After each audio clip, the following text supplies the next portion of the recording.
नमस्कार, मैं Dev Kumar Rohtas express news से। जैसा कि आप जानते हैं कि पूरे देश में कई महीनों से लॉकडाउन चल रहा है, जिसकी वजह से ऑटो चालकों की हालत धीरे धीरे बहुत ही बदतर होती चली जा रही है। आइए हम बात करेंगे दिनेश कुमार जी से, जो ऑटो चालक यूनियन के अधीन से, जानेंगे कि क्या स्थिति है और क्या परिस्थिति है। इस हालत में ऑटो चालकों की ज़िंदगी कितनी मुश्किल हो गई है, ये हम सभी जानते हैं। लेकिन हम इस पर और बात करेंगे दिनेश कुमार जी से। नमस्कार दिनेश जी, सबसे पहले ये बताइए कि आप ऑटो कोरोना महामारी में किस तरह की ज़िंदगी जी रहे हैं। कोविड-19 का जो कोरोना महामारी है, इस कोरोना महामारी में जब केंद्र सरकार का लॉकडाउन लगा था, उस समय 3 महीने का 3 महीने में टेम्पू चालकों के लिए सरकार के तरफ से कोई चीज़ मुहैया नहीं कराया गया था। ये हालात हो गया था टेम्पू चालकों के कि भूखों मरने की कगार पर स्थिति था। जिस समय हमने बिहार सरकार के यहाँ चिट्ठी भी लगाया था कि भाई यहाँ के ऑटो चालक भूखों मरने की स्थिति में है। डीएम साहब को भी एक चिट्ठी लगाए थे, उसमें से कोई इनके लिए सुख सुविधा के लिए मुहैया नहीं कराया गया।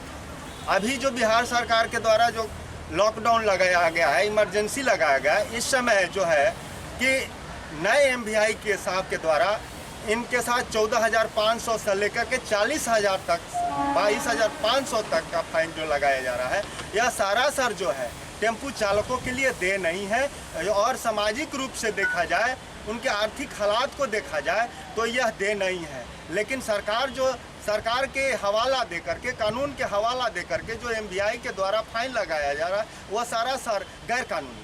तो जैसा कि आप बता रहे हैं कि कई चालान कटे हैं, कई ऑटो चालकों को चालान एमवीआई साहब काटे हैं, तो इस प्रक्रिया में आप क्या उनसे कुछ बात किए, उनसे कुछ बात किए, क्या ये रिजल्ट है, क्या इसका परिणाम है? मैं आपसे बात किया कि भाई आप इस जो फाइन लगा रहे हैं, यह फाइन जो है 14,500, 22,500, 30,000 और 40,000 का जो फाइन आप काट रहे हैं, वह टेम्पू चालकों के लिए बहुत बड़ा ही कष्टदायक है। पूछे जाने पर एमवीआई साहब यह हवाला दे रहे हैं कि यह है आदेश डीएम साहब का है।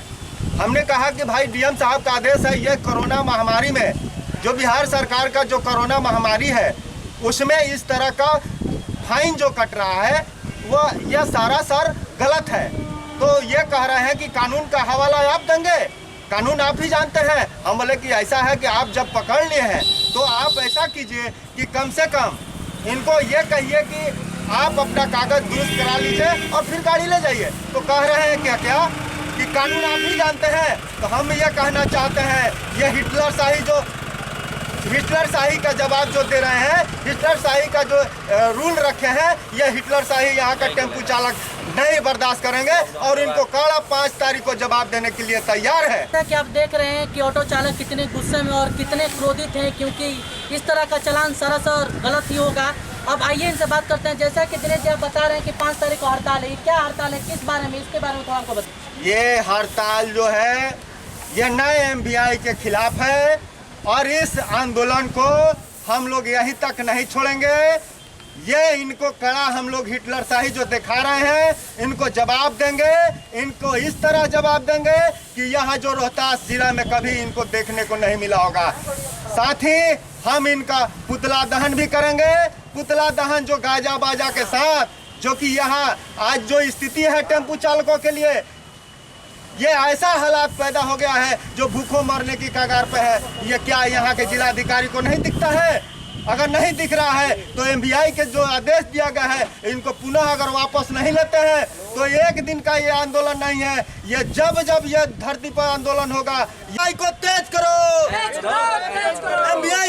एमवीआई के साथ लड़ाई को तेज करो, एमवीआई के खिलाफ लड़ाई को तेज करो, भ्रष्टाचार के खिलाफ लड़ाई को